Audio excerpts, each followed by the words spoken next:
first edition of the Nahar Jeeto Bookathon, presented in association with the Raisoni Foundation.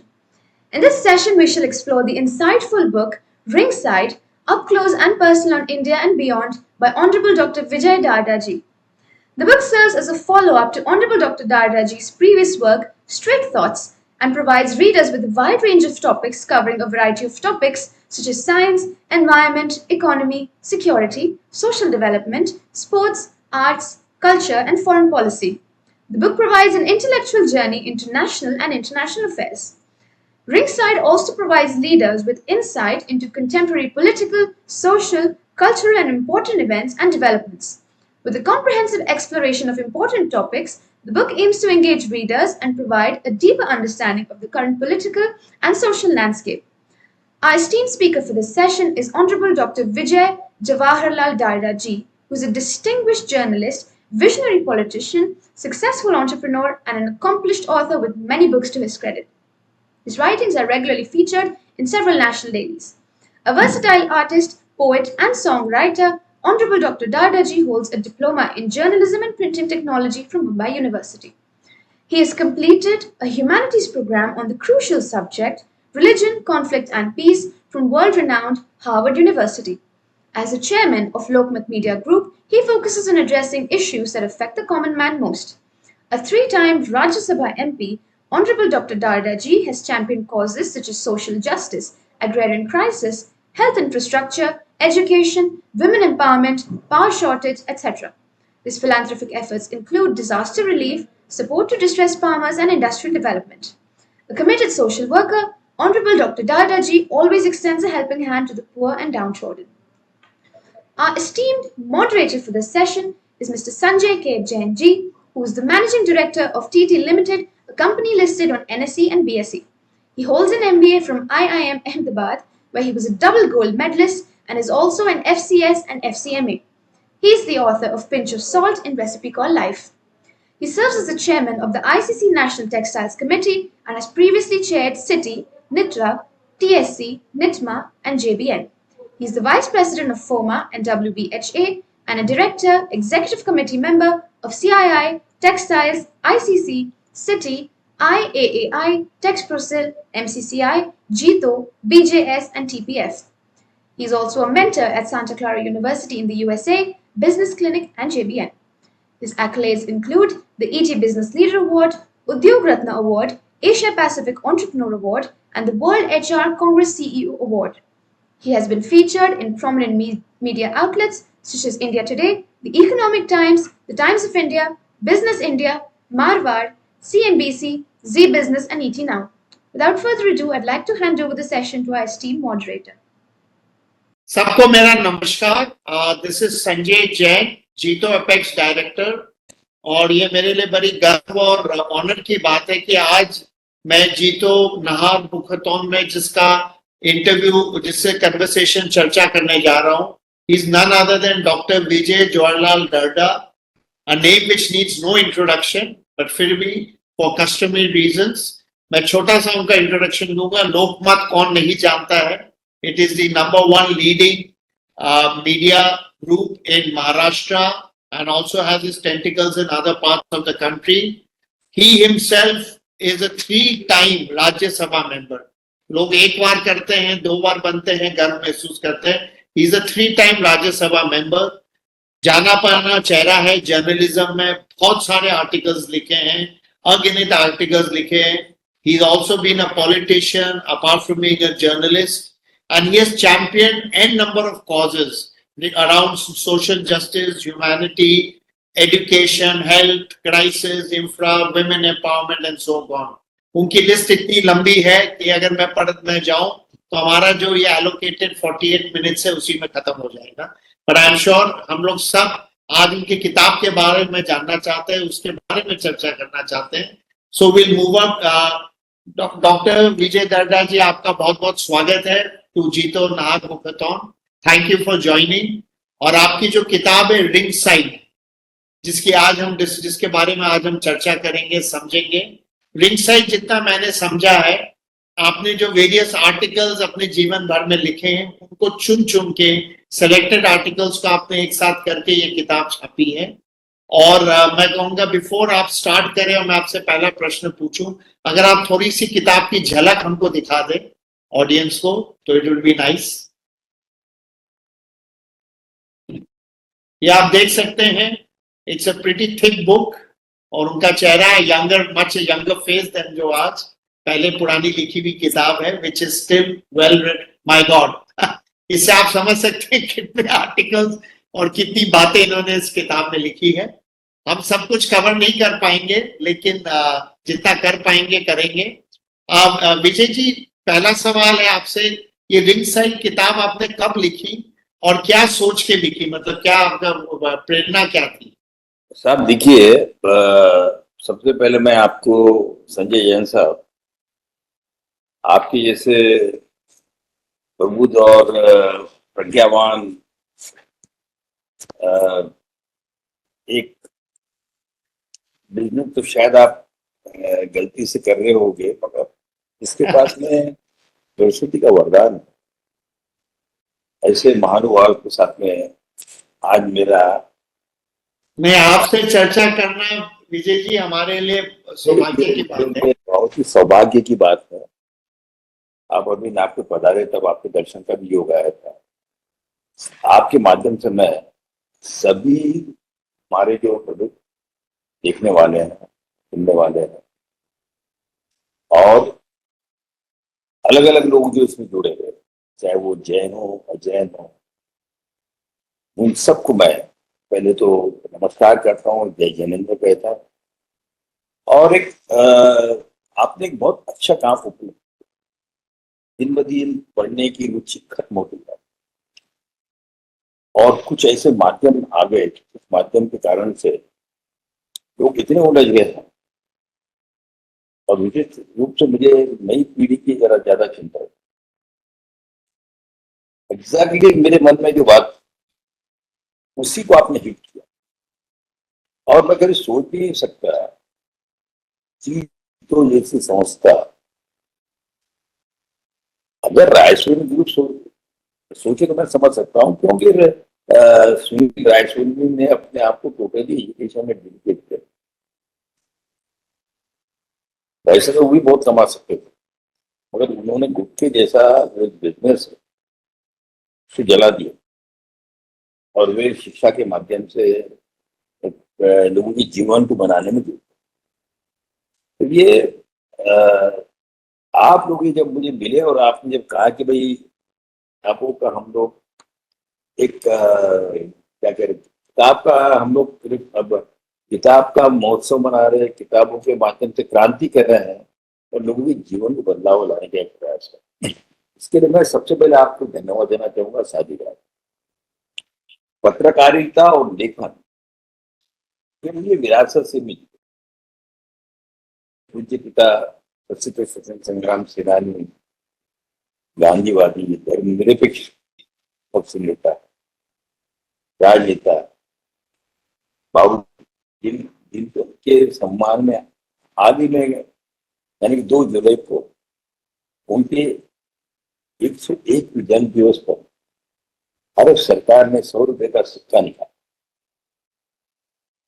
उसी समय में ये किताब की लेके जो चर्चा हो रही है, ये भी योगा योग है। और उन्होंने सबसे अगर किसी अहम चीज मानी होगी तो कलम को मानी, लोगों के स्वतंत्रता को मानी, तो freedom of speech, freedom of expression, इसके ऊपर उनका बहुत जोर रहा है। और फ्रीडम ऑफ हमें कलम की आजादी, हम लोग एवरी डे लोकमत में कलम की आजादी को शिखर देते हैं। तो बाबू जी ने अपनी कलम जो है ये ब्रिटिश साम्राज्य के खिलाफ लोगों को जगाने के लिए काम। मैं बहुत छोटा था तब हमारा देश आजाद हो चुका था। मैं कहानियां सुनता था दादी माँ के मुख से, कहानियां सुनता था, कभी कभी मूड में रहते तो बाबू के भी मुख से। तुम्हारे उम्र के उस जमाने में हुआ था 16-17 साल के अंदर। पहले हमें 15 साल की उम्र में प्रेरणा मिली, सुभाष चंद्र बोस जी से, आप यवतमाल आए थे। और अब बस हमने आजाद हिंद सेना शुरू कर, घोड़ा लाया, घोड़ा पे उन्होंने हमको यूनिफॉर्म दिया। उस यूनिफॉर्म में हम लोग पहनकर वो जो आजाद हिंद सेना का गीत है गाते भी लगता। फिर हमें सूजन जगाने के लिए किया तो हमने हाथ से लिखना शुरू, और उसके बाद में फिर हमने दबे जग नाम पे अखबार किया। दबे जग का मतलब नहीं थी, तो अंग्रेजों ने उसको जब्त किया, एक बार नहीं, दो बार नहीं, तीन बार। तो ये जो उसके बाद फिर गांधी जी के संपर्क में आगे, विनोबा भावे के संपर्क में आगे, बाबू भूदान का भी बहुत बड़ा जो काम था। आज जो आपको महाराष्ट्र में जो ये संघर्ष नजर नहीं आता लैंड को लेकर, जो आपको उत्तर भारत में नजर आता है, कहा देखा कि विनोबा जी तो वैसे पूरे देश के करीब करीब 60,000 मील दूर। बिल्कुल। और जी ये बड़ी अच्छी बात आपने बताई और हमको इतिहास में ले गए, और वर्तमान को समझने के लिए इतिहास समझना बहुत जरूरी होता है। आपसे एक क्योंकि आप पत्रकार है या आपका मुख्य मेन जो आप समझे काम है, तो आपके इस जीवन में पत्रकार और सार्वजनिक जीवन की आपकी संपूर्ण यात्रा में आपने बहुत से राजनीतिक पृष्ठभूमि को देखते हुए अपने तथ्य रहने की चुनौतियों को साथ कैसे संतुलन बनाया। इतनी सारी चुनौतियां जो आती है पत्रकार की जिंदगी में, इसको कैसे बैलेंस करके चलते हैं? मैंने आपको कहा कि हमारा जो लक्ष्य, एक बार आपका लक्ष्य अगर तय हो जाए, चुनौती तो आने वाली, अगर चुनौती से डरते अलेक्जेंडर ने और पूर्व ने साम्राज्य क्रिएट नहीं किया, चुनौतियां तो आएंगी, बाधाएं आएंगी। अगर ये सारी बाधा आने के बावजूद भी गांधी जी ने देश को आजादी मिला, जिस आजादी के फल आज हम लोग भोग रहे, वो भोग कर रहे हैं। हमारे पास आज जो कलम की आजादी है, बोलने की आजादी है, तभी तो मिली ना हमारे संविधान। तो बेसिकली ये थी हमारे जीवन में जो था, वो था कि राष्ट्र सर्वोपरि है, उस राष्ट्र में बसने वाला वो आदमी, जिसको हम लोग आज कॉमन आदमी कहते हैं, वो हमारा लक्ष्य है। विकास के माध्यम से जनजीवन बदल सकता है, ये हमारा ध्येय है। और ये अगर एक बार आपके दिमाग में अगर बात आ जाती है, तो कोई खरीद सकता है, कोई आपको विचलित कर सकता है आपके लक्ष्य से, और ना ही कोई आपको डरा सकता। बिल्कुल सही बात बोली। और आजकल के युवा अगर ये बात समझ जाए और निडर होके अपना कार्य करते रहे, तो इससे बढ़िया क्या हो सकता है। वर्ष 2011 से 16 तक के आपके जो लेख हैं, उन पर नजर डालने के बाद में आप ये कैसे सोचते हैं कि भारत का सामाजिक राजनीतिक चित्र बदल गया है? भविष्य के लिए आप क्या अनुमान और आशाएं रखते हैं? देखिए जैन सर, 2011 से जब से मैंने लेखन शुरू किया है, ऐसे तो मैं मतलब स्कूल डेज से लिखता है। मैंने वो शब्दांजलि करके हम लोगों ने मैगजीन निकाला था, और उसमें भी सामाजिक चीजों को हम लोग उजागर करने का प्रयास करते थे। यहाँ तक कि उस स्कूल के अंदर क्या क्या कमियां हैं, उन लोगों में क्या, वो भी हमने लिख डाला था उसमें। थोड़ी सी हलचल मच गई थी। तो बेसिकली हमारा सबसे बड़ा ये है कि हमारे सामने मैंने 2011 से मेरे लेखन को आगे बढ़ा। तब देश राजनीति उथल पुथल के दरवाजे पर खड़ा। उस वक्त सबसे अहम मुद्दा था भ्रष्टाचार, सबसे बड़ा मुद्दा था सामाजिक दायित्व महिलाओं के प्रति, तो उसी वक्त में अन्ना हजारे के नेतृत्व में दिल्ली में जबरदस्त आंदोलन, बिल्कुल, समय हमारा पार्लियामेंट चल रहा था, और वो जो आंदोलन हुआ उस वक्त में, यानी वो बात है 2011 और 2016 का बीच में, जो लोकपाल बिल और महिलाओं के अत्याचार के मामले में देश में एक विभिन्न वातावरण बना हुआ, और उसी वक्त में धर्म के आधार पर अभिनेताओं से लेकर राजनेता तक को निशाना बनाया। निर्भया बलात्कार हत्याकांड देश के जनमानस में एक क्रोध की भावना निर्माण कर, और अगर उस समय में इन सब विषयों पर अगर हम नहीं लिखते, चुप रहते, बिल्कुल, क्या आज हमारा जमीन हमें माफ कर? बिल्कुल। आप हमको भी सब फ्लैशबैक में ले गए, और ये सब जो घटनाएं बता रहे हैं ये नेशनल क्या इंटरनेशनल इश्यूज बन गई थी।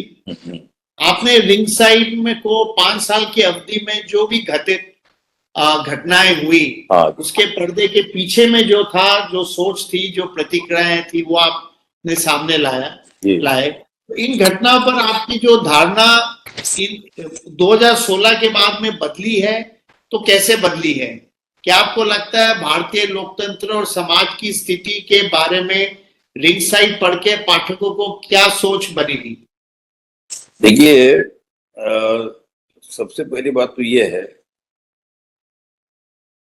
कि आपका ये प्रश्न है कि निष्पक्ष पत्रकारिता के ऊपर है। आपका जो प्रश्न है ये निष्पक्ष पत्रकारिता, निष्पक्ष पत्रकारिता कैसी होनी चाहिए। बेसिकली निष्पक्ष पत्रकारिता कब कैसी होनी चाहिए और कैसी आ सकती है, तो तब आ सकती।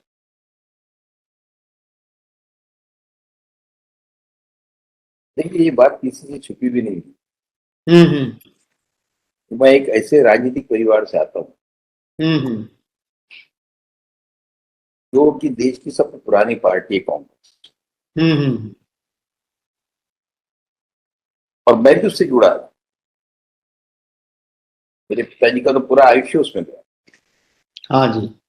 और इस पार्टी ने देश को आजादी भी दिलाई। मेरे पिताजी के हाथ में उसका झंडा भी था,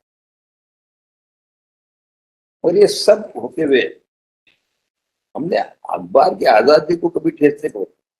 हमारे बाबूजी हमेशा कहते थे कि आपकी जो कलम है ये किसी पक्ष के लिए नहीं, ये मेरे लिए नहीं है, ये है हमारे दायित्व के लिए, जो लक्ष्य हमने बनाया है। आपको आश्चर्य होगा संजय जी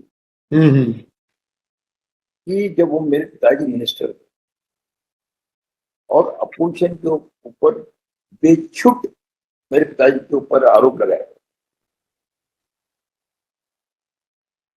उसको लेके लगातार 2 दिन तक विधानसभा बंद होती रही। अच्छा, इतने गंभीर आरोप थे। उस वक्त में पहला लोकमत का टेस्ट,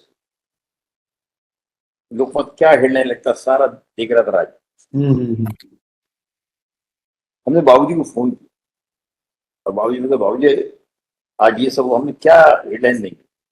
बाबूजी ने कहा कि विजय, अगर मैं नहीं होता उस जगह तो तुम क्या करते, वही तुम्हारी हेडलाइन है।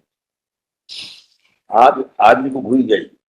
और एक बात और ख्याल में रखिए, अच्छा तो आपने पूछ किया कि तुम इस अखबार के मालिक में, मैं इस अखबार का मालिक हूं, हम लोग ट्रस्ट की भावना से काम करते। एक बार यूं ही इंदिरा जी को कंप्लेंट की, दादा जी आपके और अखबार में कितना आपके खिलाफ में आ रहा है, हम्म। उनको बताया, उन्होंने बाबूजी को मिलने बुलाया। अच्छा, बहुत, ये आपने जो ये एक फोन कॉल की बात बताई, आई थिंक सो ये बहुत बड़ी बात सीखने के लिए है कि आदमी ऐसी परिस्थिति में भी अपनी जिम्मेदारी नहीं भूलता है और लोग को मार्गदर्शन देता है कि जो सही है वो करो। ये मेरे ख्याल से हम सब के लिए एक बहुत बड़ा लेसन है। इसका मूल क्या है, देखिए, हाँ, बाबूजी ने जो जवाब दिया वो भी सबके लिए बहुत इंपॉर्टेंट जानना। बाबूजी ने बिल्कुल। कहा कि मैडम वैसे छोटी मोटी बातों में आप क्यों ध्यान दो, हम्म।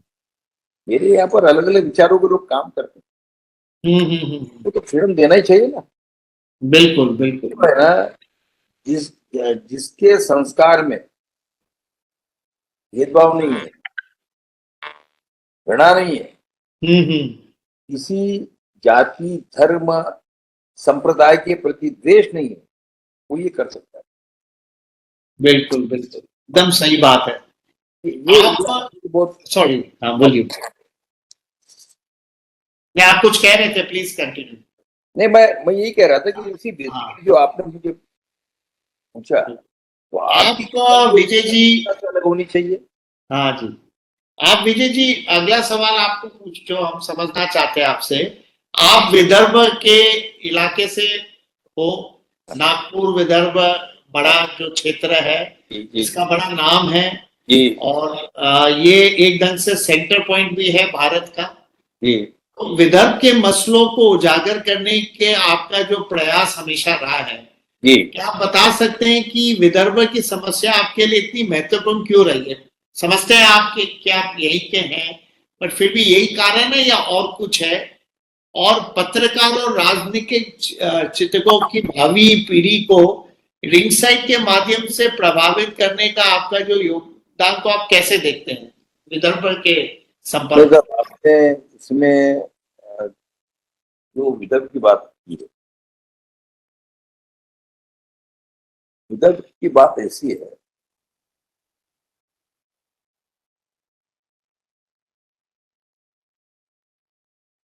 विदर्भ से देखिए, मैं विदर्भ में पैदा हुआ, मेरे पिताजी विदर्भ में पैदा हुए, मेरे दादाजी विदर्भ में पैदा हुए। अब उस समय में विदर्भ सेंट्रल मध्य भारत, या हमारा अगर ये यवतमाल इलाका जो है, निजाम के टेरिटरी में, हैदराबाद के निजाम की, उसका झंडा लगता था हमारा। मगर उसके बाद में मेरे जो बड़े दादाजी थे, सेठ अमोलक सिंह जी, उनके बाद में जो कॉटन किंग थे, दूसरे उनके भाई, यानी कि मेरे दादाजी अमोलक चंद जी दरडा, उसके बाद में मेरे पिताजी जवाहरलाल जी दरडा। ये बेसिकली हमारी ये जो एरिया है, ये किसानों की एरिया है, लैंडलेस लेबर की जमान एरिया थी। उसके बाद में हमारी जो ये जो एरिया है विदर्भ, ये एरिया जो है, ये स्वतंत्रता के जिसमें बहुत बड़ी योगदान देने वाली एरिया है। तो और यही राष्ट्रपिता महात्मा गांधी का भी देश का जो आंदोलन चला वो यहाँ से चला। विनोबा भावे ने भी विधान युद्ध का ये जो है यहाँ से की। तो और ये होने के बाद में जो किसान, यानी एक जमाने में टाटा के, बिरला के, सारे लोगों की जिनी पे यौतमान, बिल्कुल। अंग्रेजों ने वहां से पीछे ग्रेट लाइन डाली, वो एरिया के अंदर किसान आत्महत्या कर। हमारे पास में इतना बड़ा फॉरेस्ट, पूरे महाराष्ट्र का सबसे बड़ा फॉरेस्ट है हमारे पास। हमारे इसमें पानी है, हमारे पास में खनिज संपदा है,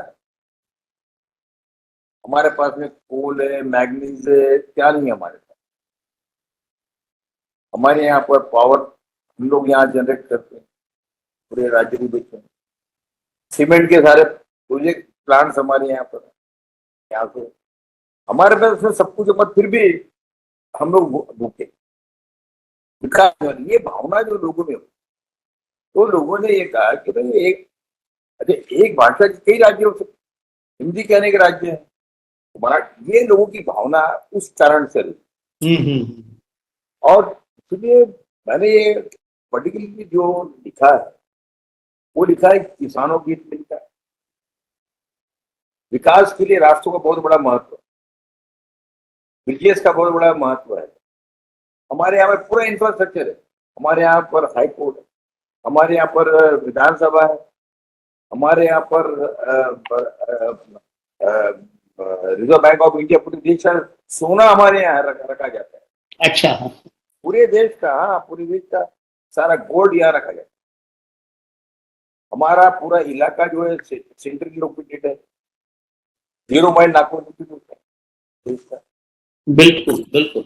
और सारे डिफेंस के जो प्रोजेक्ट्स है, हाँ, ये सारा डिफेंस जो पूरा एरिया है, यहाँ पर जितने आप भंडारा डिस्ट्रिक्ट में जाइए, चंद्रपुर डिस्ट्रिक्ट के अंदर जाइए, नागपुर में आइए, सारे तरफ आपके पास में आपको नजर आएंगे डिफेंस के प्रोजेक्ट। ये सब बिल्कुल हमारे है। बिल्कुल सही। 0 माइल है नागपुर। मेरे जो तो समस्या ये है कि लोकमत पूरे महाराष्ट्र में, और मैं एक रीजन की बात नहीं करता, मैं तो डेवलपमेंट की हर रीजन की बात करता हूँ। मराठवाड़ा का भी विकास होना चाहिए, वेस्टर्न महाराष्ट्र का भी विकास होना चाहिए, मध्य महाराष्ट्र का भी विकास होना चाहिए, विकास हर भाग का होना चाहिए। तो उसी में से ये बात सामने आई था किसानों का। पूरे देश में सबसे ज्यादा किसान यहाँ पर आत्महत्या। अगर आप देखोगे तो एजुकेशन में अन्य प्रांत, अन्य भागों से महाराष्ट्र विचार करोगे तो यहाँ कितने स्कूल से, हाई स्कूल से, कितने कॉलेजेस है, कितने किलोमीटर रोड से, कितना, ये सब सारी जो चीजें ये मैं मेरे से उजागर करते रहा। और ये बात मैंने प्रभावी ढंग से पार्लियामेंट में भी रखी। पार्लियामेंट में जब रखी, जब किसानों की बात पूरे देश की रखी। जब मैंने जब जैनिज्म की भी बात वहां रखी, कोई मेरा जाति भेद नहीं था। मेरा ये कहना है कि एक छोटा समुदाय है और हमारा विश्वास है अहिंसा। तो भाई ये जो ग्रीन डॉट जो हमने किया है, ये आप हमें एश्योर कर दें कि ये ग्रीन डॉट भगवान महावीर के 25 निर्वाण जयंती के समय में हमने खिलाया। तो ये जो ग्रीन डॉट है, ये सत्य 100% वेजिटेरियन, ये तो उसमें कोई गैर नहीं है, ना कोई जातिवाचक है ये। और आज सबसे बड़ी अगर समस्या कोई उधर होगी, वो है हमारे देश के सामने चुनौती होगी कि हम लोग विकास तो बहुत कर रहे हैं, प्रगति बहुत कर रहे हैं हम लोग, मगर आय, जात, धर्म, इसमें सब बाहर आया। बहुत ही इम्पोर्टेंट बात आपने रखी है। और पता चलता है कि आप विदर्भ के भी होके पूरे देश के हैं, और इसीलिए आप शायद 3 बार राज्यसभा में भी रिप्रेजेंट किए। तो कि आप ठीक है लोकमत और आप महाराष्ट्र और विदर्भ से संपर्क रखते हैं, लेकिन आपने पूरे भारत को सर्व किया है। और मैं खुद टेक्सटाइल्स का आदमी हूं, तो मैं विदर्भ का रुई और कपास का जो रिश्ता बहुत अच्छे से समझता हूं। विजय जी, रिंग साइड के प्रकाशन में हमने देखा बहुत ही महानुभाव आपसे जुड़े हुए थे इसमें। श्री शरद पवार, डॉक्टर शशि थरूर, श्री संजय बारू, श्री शेखर गुप्ता, श्री केटी तुलसी तथा राजदीप सरदेसाई जैसे दिग्गज इसके समर्थन से ये किताब बनी आपकी। तो इस पुस्तक को जो प्रतिसाद मिला, इसमें इन हस्तियों के समर्थन का कितना बड़ा योगदान था? तो देखिए, बेसिकली ये किताब तो मैंने कंप्लीटली मेरी है, तो पर उन्होंने भाष्य किया है। उन्होंने ये जितने भी दिग्गज है, जैसे संजय बारू, एक बहुत सुलझे पत्रकार है। ये बात और है कि हो सकता है कि कांग्रेस को उनकी बात नहीं अच्छी लगती, जो उन्होंने एक्सीडेंट की प्राइम से दिखा था उसे तो ठीक है। हमारे राजीव सरदेसाई जो है, ये भी आज इंटरनेशनल क्वालिटी के पत्रकार है। उनका प्रिंट और टेलीविजन दोनों में बहुत बड़ा योगदान है। उन्होंने भी हमेशा निष्पक्ष पत्रकारिता की है। शशि थरूर जो है, ये एक बुद्धिजीवी विचारवंत, जिन्होंने हिंदुस्तान का परचम हमेशा यूएन के अंदर लहराते रहे। वो तो सेक्रेटरी जनरल के कॉन्टेस्ट भी कर चुके थे, पार्लियामेंट्रियन है। तो बेसिकली इन सब लोगों ने जो लिखा हुआ है, तो संजय बारू ने मेरे पत्रकारिता के बारे में जो लिखा, और उन्होंने ये लिखा कि भी आदर्शों के प्रति आपकी प्रतिबद्धता, उन्होंने तारीफ की। उन्होंने कहा कि विजय जी, आपकी पत्रकारिता के आदर्श के प्रति मैं प्रतिबद्धता जो है उसकी मैं तारीफ करता हूँ। आपने अपने लेखन में विषय निष्ठा और निष्पक्षता जैसे बनाए रखे, और खासकर जब संवेदनशीलता राजनीतिक मामलों के प्रश्न आते थे तब आपकी कलम चलती थी। ये उनको उसमें से नजर आया। तो शशि थरूर ने भी उसमें कहा कि भाई जिस समय में राजनीति के बीच में मीडिया होने वाली आलोचना और सहिष्णुता बढ़ती जा रही है, भारत में आप मीडिया और राजनीति के बीच में वर्तमान संबंधों का आलोकन कैसे कर पाए, ये उन्होंने उसके अंदर। मुझे ऐसा बेसिकली ये लगता है, इन दिग्गजों ने मेरे बारे में जो लिखा है, क्योंकि उन्होंने मुझे नजदीक से देखा है, मेरे जीवन को देखा है, हम लोग संपर्क में रहे। पवार साहब ने मुझे जैसे मैंने उनको यंग डेज में देखा, उन्होंने मुझे उससे भी यंग डेज में देखा। तो ऐसे परिस्थिति के अंदर उनको जो भी देखने मिला, तो उन्होंने मेरी पुस्तक को सराहा, पढ़ा, उन्होंने अपने मेरे विचारों का सम्मान किया। रिंग साइड के बारे में लोगों के बीच में उसकी वजह से उत्सुकता भी बढ़ी, दिलचस्पी भी बढ़ी, और ज्यादा उनके विचार जो है सुनने मिले। देखिए, सबसे बड़ी बात इसमें ये क्या है कि मैं रिंग साइड को उसको देखता हूँ कि रिंग साइड ये मेरा एक रेफरेंस बुक है कि कॉलेज के स्टूडेंट्स हो, पॉलिटिशियंस हो, यंग पॉलिटिशियंस हो, उनको जब विषयों के ऊपर जब उनको देखना होगा, तो क्योंकि मैंने जो लिखा है वो मेरे ख्याल से सारे विषयों को मैंने छुआ। राजनीति भी आई, पार्लियामेंट्री भी आए, कृषि का भी था, पर्यावरण का था, उद्योग का था, इंटरनेशनल पॉलिसीज के ऊपर थी, पार्लियामेंट के अंदर जो पॉलिसी बन रही उसके ऊपर थी। तो मैंने ऐसे अलग अलग विषयों को उसको स्पोर्ट्स में भी नहीं छोड़ा मैंने। बहुत अच्छा लगा सुनकर, जब आपके साथ और बुद्धिजीव जुड़ते हैं, आपका सम्मान भी करते हैं और आपके साथ भी चलते हैं, तो ऑब्वियसली आपका जो सफर और जो पूरा ऑब्जेक्टिव होता है किसी भी चीज का, वो और स्ट्रांग हो जाता है। आपसे एक सेकेंड लास्ट सवाल समझे, आज के सामाजिक आर्थिक माहौल में इस विषय या मुद्दे को आप सबसे ज्यादा संवेदनशील मानते हैं और क्यों? क्या बोला आपने? मैंने कहा, आज के जो सामाजिक आर्थिक माहौल चल रहा है, इस किस विषय या मुद्दे को आप सबसे ज्यादा संवेदनशील मानते हैं और क्यों? देखिए, आज का सबसे अगर संवेदनशील कोई बात होगी इसके मैंने जिक्र, तो वो है इस देश की अखंडता। आज हम लोग इतने पढ़े लिखे हो गए, इतना विकास कर रहे हैं, दुनिया के अंदर अपनी शक्ति बना रहे हैं, एक हम हमारा प्रभाव निर्माण कर रहे हैं, हम स्पेस में जा रहे हैं, और जात को पीछे छोड़ रहे, हम्म, धर्म को पीछे नहीं छोड़ रहे, अंधविश्वास को पीछे नहीं छोड़ रहे। तो ये जो सांप्रदायिकता जो है,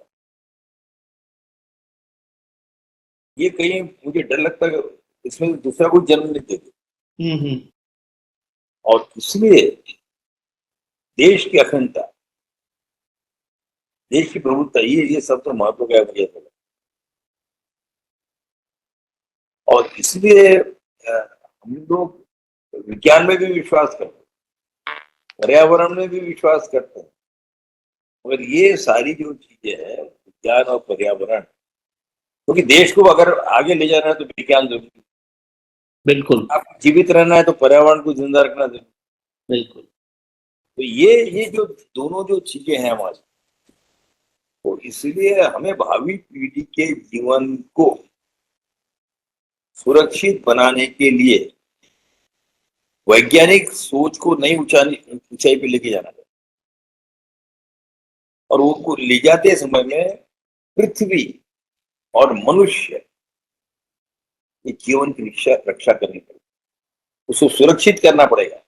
और ये अगर करना है आपको, अगर आपको करना है तो अपनी जात की, मजहब आपको,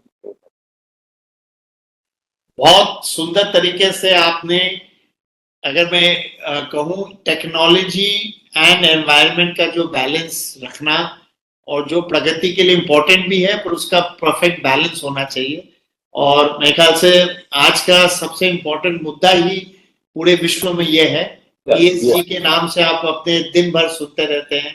आदमी का कंसर्न एक तरफ एनवायरनमेंट पे, एक तरफ हम टेक्नोलॉजी को रोज नए टेक्नोलॉजी को अडॉप्ट कर रहे हैं। विजय जी, मैं आपसे आखिरी सवाल, रिंग साइड और इसके पहले प्रकाशित आपकी जो कृति थी स्ट्रेट थॉट्स के बाद, अब भविष्य में लेखन को लेकर आपकी क्या योजनाएं हैं?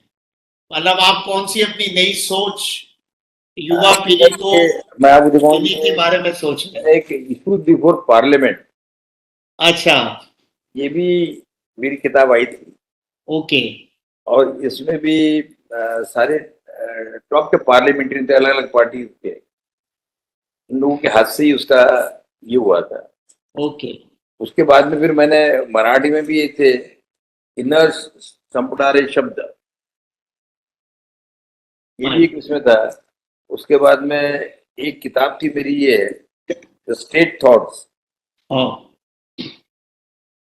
उसके बाद में हम लोगों ने एक वाइल्ड स्केप करके किताब बनाई थी, जो पर्यावरण और इसके ऊपर थी। और साथ ही अभी हमने 50 साल मनाए हमारे लोकमत क्या कलम की आजादी की। वाह।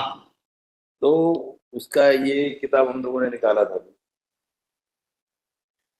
बहुत बहुत अच्छा। तो अभी मेरी जो एक नई किताब है, उसके ऊपर काम चल रहा है, चाम। तो चंद करके किताब है, वो पार्लियामेंट के ऊपर है, चंद। अच्छा, तो ये जो उसका मैं आपको कवर शेयर कर सकता हूँ, प्लीज। बहुत अच्छा। ये भी कवर मेरे पास हाल ही में आया देखने के लिए। ये कलर है, मगर ये चंद का दी चंद, दी चंद, CHURN चंद। तो ये किताब जो है ये भी आ रही है। और एक किताब है जो मैंने हार्वर्ड में स्टडी किया था, ये सब्जेक्ट था रिलीजन, कॉन्फ्लिक्ट और peace. Religion, conflict and peace. तो वो किताब के ऊपर चल रहा है, करीब 2 साल से काम कर रहे हैं। तो वो भी किताब अब जल्दी आएगी, ऐसा विश्वास है। उसके बाद में अगर मैं समय ढूंढ रहा हूँ, तो मेरे गजलें हैं, मेरी नज़्में हैं, मेरी कविताएं हैं, उसकी भी किताब मुझे बनानी है। वाह। मैं आपसे सबके मतलब आपके सामने, मैं भी युवा हूं, ये आप इतनी एनर्जी कहाँ से लाते हैं विजय जी? मतलब हम तो सोचते हैं एक आदमी एक किताब की बात करेगा भविष्य की, आपने तो अलग अलग क्षेत्र की लाइन लगा रखी है, तो इतना एनर्जी कहाँ से आता है? बेसिकली क्या हो गया है कि जब आप कोई सीरियस काम करते हैं, थोड़ा कोई लाइट काम भी होना चाहिए। इसलिए मैं पेंटिंग करता था, बिल्कुल। तो अभी हम लोगों ने जहांगीर आर्ट गैलरी के अंदर, उनकी बड़ी कृपा रही कि वो जहांगीर आर्ट गैलरी जैसी गैलरी उन्होंने दी हमको, उसके ऊपर हमने पेंटिंग बनाई है। और वो कोविड का फायदा उठाया मैंने, और वो पेंटिंग उसके अंदर आई मैं। तो ये बेसिकली ये जो लिखने पढ़ने वाले जो लोग रहते हैं ना, जो आप भी हो, तो वो बड़े सेंसिटिव होते हैं और भावुक होते हैं, इमोशनल होते हैं। तो मैं भी उसी कैटेगरी में आता हूँ, इमोशनल हूँ। तो इसलिए जो बात अच्छी लगती है बोलता हूँ, जो बात अच्छी नहीं लगती वो तो स्वीकार नहीं करता। नहीं नहीं, बहुत अच्छी बात है। बहुत से लोग हैं जिनको जिंदगी से बहुत से अनुभव मिलते हैं, वह बहुत कम है कि वो उस अनुभव को कागज में उतार सकते हैं, ताकि आने वाली पीढ़ियां, अपने आसपास के लोग उनका पूरा पूरा उपयोग कर उठा सके, फायदा कर सके। तो ये हमारे साथ विजय जी दर्डा जी हैं, जिनकी जैसे मैंने कहा जितने भी चर्चा करें, जितनी भी इनकी का परिचय दे कम है। He is a man, as I would say, a man who is a 360 degree person. And 360 degree माने कोई भी फील्ड आप उठा लीजिए, मैं मेरे हर कैमरे फील्ड को में भी निपुण 360 डिग्री घुमा रहा हूँ इसके अंदर। मैं देखिए है। इतना कम नजर आ रहा हूँ आपको। अब धीरे धीरे धीरे मुझे जो है आपके कारण से मैं ऐसा उजागर हूँगा। देखिए, जो यही मैं ख्याल से ये पत्रकारों की खास बात है कि वो कैसे छोटी सी बात को पूरा उसका एक अलग ही मतलब निकाल लेते हैं। थैंक यू विजय जी हमारे साथ रहने के लिए, और हजारों लाखों लोग आपको सुनेंगे आने वाले दिन में जी, तो ये बुकाथॉन के थ्रू।